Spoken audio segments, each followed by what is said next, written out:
Hello guys, welcome to our YouTube channel happy kins. So guys, ఇవాళ special ఏంటంటే మా ముద్దుల తమ్ముడి బర్త్డే అన్నమాట. సో వాడు ఎప్పటి నుంచి అంటున్నాడు మనం యూట్యూబ్ ఛానల్ స్టార్ట్ చేద్దాం, బట్ మేము లైట్ తీసుకున్నాము.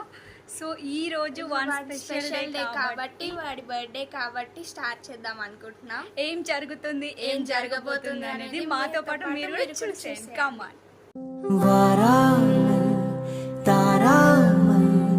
மனம் எங்கோ போகுதே, வாராமல் தாராமல் மனம் எங்கோ போகுதே, ஞாபகம் மோதுதே, மனம் ஏங்குதே, ஞாபகம் வருகுதே, வாராமல் தாராமல் மனம் எங்கோ போகுதே, வாரா